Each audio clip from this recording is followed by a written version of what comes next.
El día de hoy vamos a comenzar nuestro estudio con un pequeño examen sorpresa.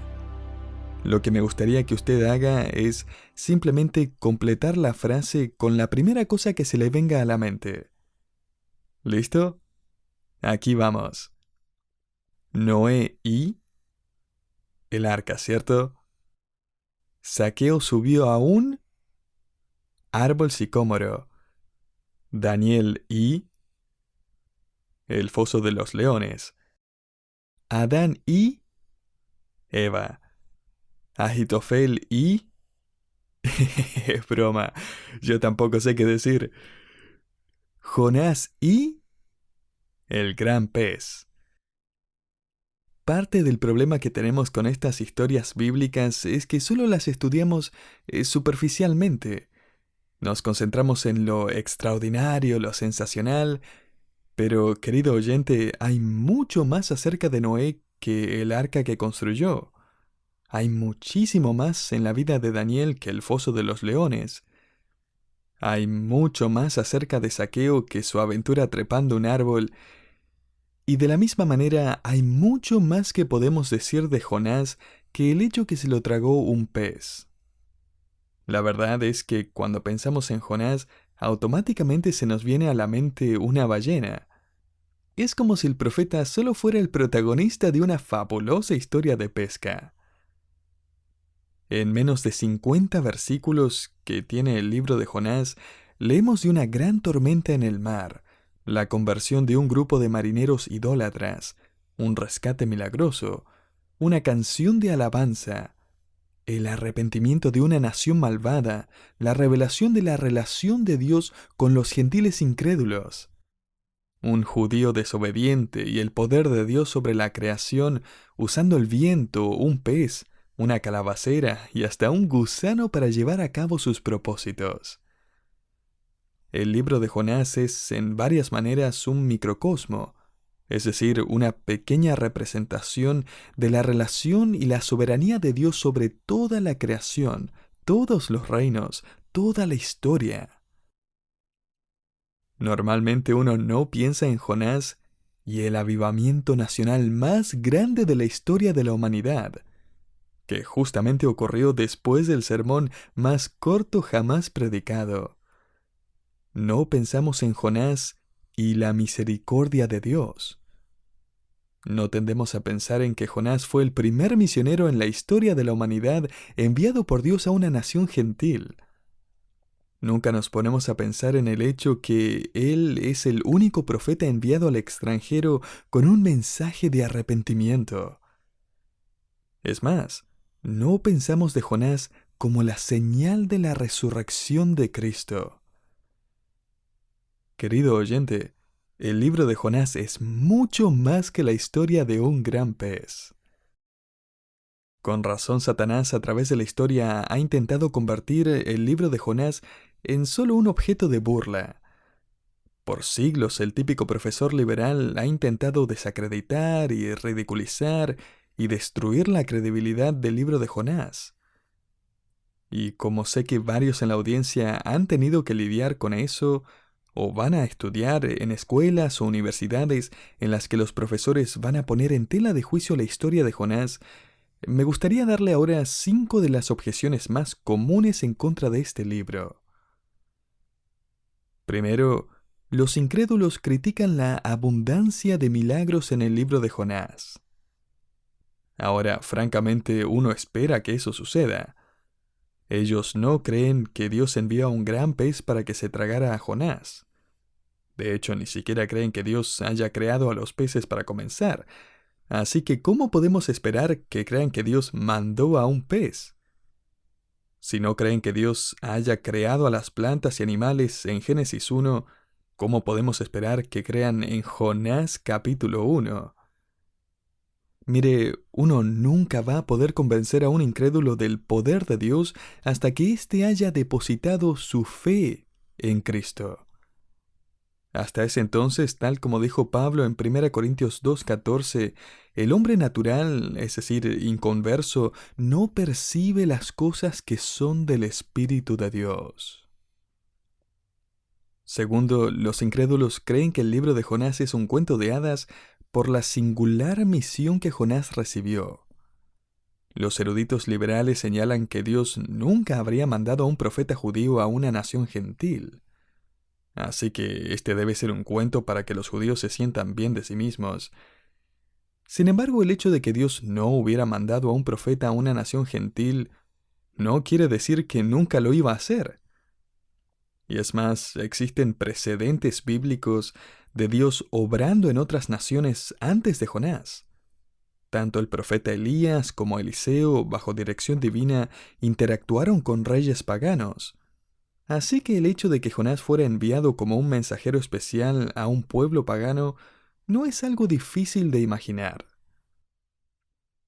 Los incrédulos van a criticar esta historia en tercer lugar porque Jonás se refiere a Nínive en tiempo pasado. En el capítulo 3, versículo 3, Jonás dice, «Y era Nínive ciudad grande en extremo». Sin embargo, ese tipo de expresión es perfectamente aceptable en una narración histórica, cuando se están contando hechos y eventos pasados. Y la mayor parte del libro de Jonás es justamente eso, una narración de sucesos históricos. Una cuarta objeción de los incrédulos es que ellos no creen que Jonás haya estado jamás en Nínive a causa del tiempo que él dice que le llevó caminar de un extremo al otro de la ciudad. Jonás escribe en el versículo 3 del capítulo 3, «Y era Nínive ciudad grande en extremo de 3 días de camino». Sin embargo, se sabe que Nínive se podía cruzar de punta a punta en un solo día. Pero, ¿qué hay de los alrededores? De los suburbios de este reinado que era más poderoso que el reino del norte. Sabemos por lo que dice la arqueología y la historia que la población de Nínive era de más de 100.000 personas. Mire, si yo fuera a predicar en una ciudad, por más que no sea tan grande, si tiene 100.000 habitantes, me va a llevar varios días, si no semanas hacerlo. Y la última objeción común es que Jonás usa algunas palabras que parecen incompatibles con su propio vocabulario. ¿No es bueno saber cuán bien conocen los eruditos el vocabulario del mismo Jonás? La verdad es que las palabras en cuestión aparecen en los libros del Antiguo Testamento anteriores o posteriores a la época de Jonás. Querido oyente, Jonás no es un personaje de historieta. Él era una persona real, viviendo en un tiempo real, con un desafío real en sus manos. Jonás de hecho era profeta en la corte del rey Jeroboam II, quien gobernó el reino del norte de Israel 750 años antes del nacimiento de Cristo. Jonás ya había dado una famosa profecía que se cumplió cuando el reino del norte recuperó parte de su territorio perdido, lo que vemos en Segundo de Reyes capítulo 14. Le invito a escribir esta referencia en el margen de su Biblia. Primero de Reyes 14:25. Allí leemos lo siguiente. Dios restauró los límites de Israel desde la entrada de Hamat hasta el mar de Arabá, conforme a la palabra de Jehová, Dios de Israel, la cual él había hablado por su siervo Jonás, hijo de Amitai, profeta que fue de Gad-Hefer. Este versículo corrobora el período de tiempo y el lugar del ministerio de Jonás. Segundo de Reyes hasta menciona a su pueblo natal, que en los tiempos de Cristo pasaría a conocerse, escuche esto, como Galilea. Piensa en esto. El profeta cuya biografía proveería una ilustración de la resurrección de Cristo profetizó en la misma región en la que Cristo viviría y predicaría. Jonás profetizó para Dios durante el ministerio de Oseas y Amós. Y es muy posible que Jonás haya sido entrenado por su precursor, el profeta Eliseo. Un autor escribió lo siguiente: Jonás habría sido uno de los profetas principales en la escuela de profetas cuando Eliseo estaba llegando al final de su maravilloso ministerio. No sé usted, pero me parece interesante pensar que Jonás y Eliseo quizás se conocieron. Lo que sí sabemos es que Jonás fue uno de los profetas reverenciados por los judíos. De hecho, el padre de Andrés y Pedro, discípulos de Cristo, se llamaba Jonás. Lo más probable es que lo nombraron en honor al famoso profeta. Usted recordará que a Pedro se lo conocía como Simón, hijo de Jonás. Mateo 16:17. Así que el pueblo reconocía a Jonás como un profeta que ayudó a Israel a salir adelante. El profeta que predicó en la campaña evangelística más grande de la historia de Israel. Y vio al reino pagano de Nínive venir a Dios. Y él comenzó su campaña desde un transporte muy especial, enviado por Dios. El historiador Josefo menciona a Jonás en sus escritos. 150 años después de la muerte de Salomón, Jonás estaba predicando en Israel. Esto no es ficción, no es una fábula, es real. Jonás era una persona real. Entonces, permítame invitarle a examinar más en profundidad estos 48 versículos de la Escritura y conocer la vida y los tiempos del profeta Jonás. El versículo 1 dice, vino palabra de Jehová a Jonás.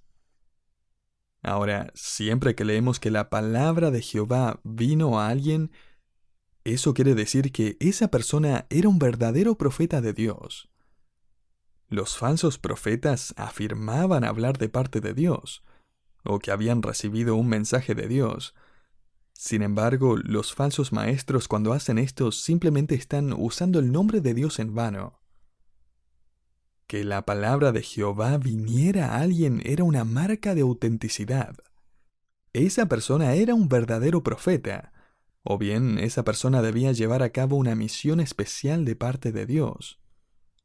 Y en el caso de Jonás, esta era la marca auténtica de su ministerio profético. Cuando la palabra de Jehová venía a alguien, significaba que algo iba a suceder. Alguien iba a entrar en acción. Algo iba a sucederle a alguien.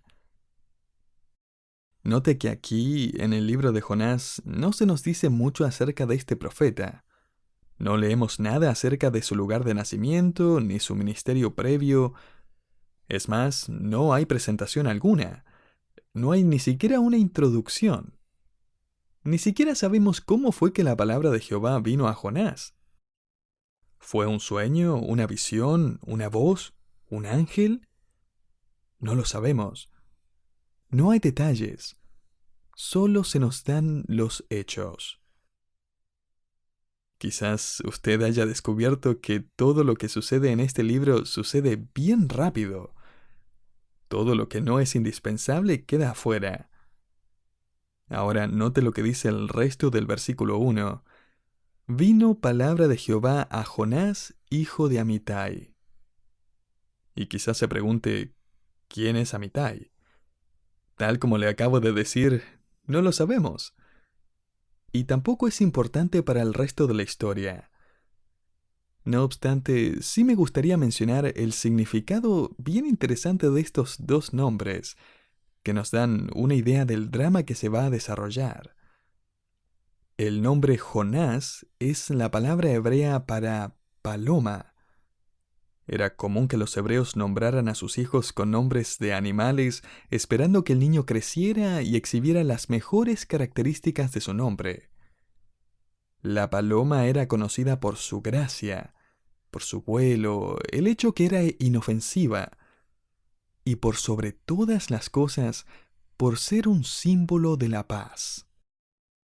Desde Génesis 8:11, cuando la paloma regresó al arca de Noé con una rama de olivo en el pico, la paloma se convirtió en un símbolo de esperanza y de paz. De hecho, hasta el día de hoy, la paloma con un olivo es un símbolo de paz. Cada vez que vemos una paloma en una bandera o un emblema, aparece volando, dando a entender su rol como mensajera. Entonces, este hombre, cuyo nombre es el símbolo de la paz, es enviado como mensajero para extender la rama de olivo a una nación que se dirigía hacia la destrucción. Jonás, la paloma, está por ser enviado por el emperador de los cielos para ser un embajador de la paz. Como vimos, el pasaje también nos dice que Jonás era el hijo de Amitai. El nombre Amitai proviene de la palabra hebrea que nos da el término amén en latín, lo que significa confirmar o reafirmar la verdad. Entonces Jonás, hijo de Amitai, significa bien literalmente el mensajero de paz, el hijo de verdad. Personalmente creo que esto es mucho más que una coincidencia. Este es el mensajero de paz que va a ir a proclamar la verdad. Jonás no fue a los ninivitas y les habló acerca de la paz, el amor y el gozo. Él fue y les dijo la verdad. Si ustedes no se arrepienten, van a ser destruidos. Y es que, querido oyente, no podemos tener paz con Dios a menos que creamos la verdad de Dios. Jonás va a entregar la verdad a una nación pagana que estaba al borde del desastre, y él va a vivir su nombre. Sin embargo, Jonás no quiere hacer esto, ¿no es así? Esta es la parte que siempre nos acordamos. Ahora bien, no tenemos que ser tan duros con Jonás antes de entender bien los hechos. En nuestro próximo estudio vamos a ver qué significaba y qué implicaba ir a los ninivitas, un pueblo que era reconocido por su brutalidad. Ellos eran conocidos por desmembrar a sus enemigos, un miembro a la vez, dejándoles el brazo y la mano derecha para poder estrecharles la mano y sonreírles mientras los veían sufrir desangrándose hasta la muerte. Y note que Jonás no recibe garantías de parte de Dios que la gente lo va a escuchar o que él va a sobrevivir. Ninguna garantía de eso. Mire, si nosotros hubiéramos estado en la misma situación, me parece que nos habríamos comprado un boleto para huir también. Creo que podemos resumir la breve historia de Jonás en 5 puntos principales. Jonás corre, Jonás nada, Jonás ora, Jonás predica y Jonás se enfada. También podemos ver un paralelo, como lo hizo un comentarista, entre el ministerio de Jonás y la historia del hijo pródigo. En los primeros 2 capítulos, Jonás cumple el papel del hijo pródigo quien se alejó de su padre. Él se fue con la herencia de las riquezas de su padre, pero se las queda para él mismo para gastarla como él quiera. Y en los últimos 2 capítulos, Jonás cumple el papel del hermano del hijo pródigo, que se enoja, que se rehúsa a entrar a la fiesta de su hermano arrepentido. Sin importar cómo hagamos el bosquejo de este libro, creo que va a entender la razón por la que he decidido titular esta serie de estudios del libro de Jonás, El profeta pródigo. Ahora que hemos tenido una introducción al libro de Jonás, ¿cuáles son algunas de las lecciones claves que podemos aprender a esta altura? Permítame sugerirle algunas. Primero, esté atento. Dios nos ha entregado su palabra a nosotros también. ¿Alguna vez se detuvo a pensar en que la palabra de Jehová vino a usted también? Es así. Usted seguramente tiene una Biblia en casa o al menos tiene acceso a una. Y quizás usted dirá, pero yo no soy como Jonás, yo no soy profeta. Mire, yo tampoco, y ni siquiera soy hijo de profeta. Pero la verdad es que Dios ha hablado. Dios, habiendo hablado muchas veces y de muchas maneras en otro tiempo a los padres por los profetas, en estos postreros días nos ha hablado por el Hijo. Hebreos 1 del 1 al 2. Querido oyente, tenemos en nuestras manos las palabras de los profetas y las palabras de Cristo y las palabras de los apóstoles.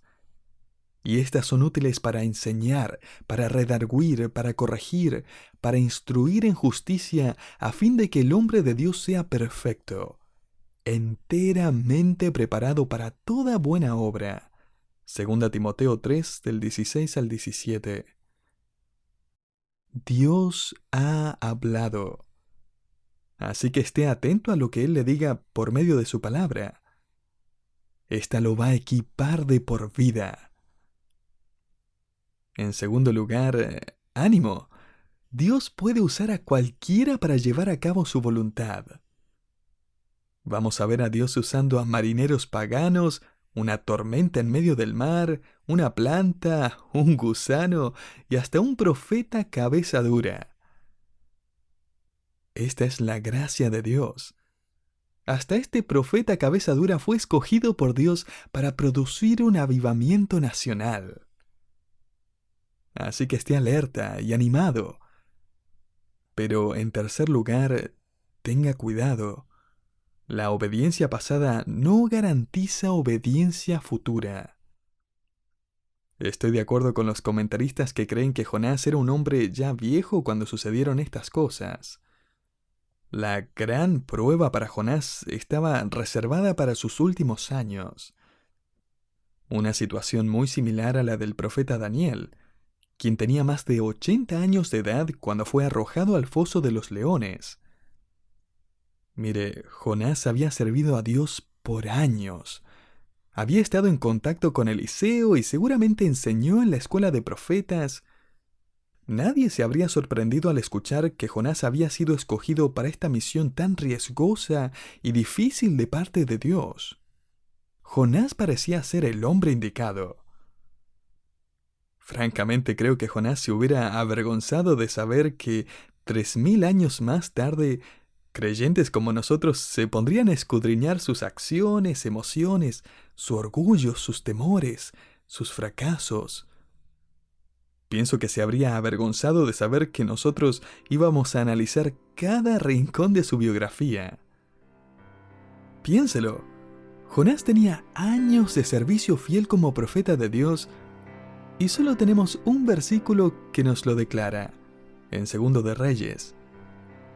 Pero él tiene solo un par de meses de fracasos y hay todo un libro al respecto. Lo que me recuerda a uno de los propósitos por los cuales Dios nos dio el Antiguo Testamento. El apóstol Pablo dijo en 1 Corintios 10:6 que lo tenemos como ejemplo.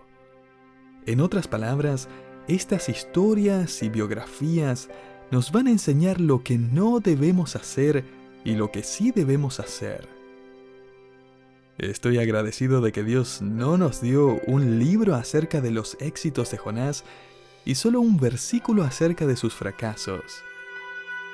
Porque de ser así no aprenderíamos lo suficiente de lo que necesitamos en nuestra lucha diaria por obedecer la palabra de Dios. Este es un libro para creyentes que se equivocan. Este es un libro para advertir y para desafiarnos a hacer las cosas bien. El testimonio de Jonás sigue siendo profundo y provechoso para nosotros el día de hoy. Querido oyente, años de servicio y obediencia en el pasado no garantizan fidelidad en nuestro servicio futuro. Ninguno de nosotros ha alcanzado la meta aún. Así que esté alerta, esté animado y tenga cuidado.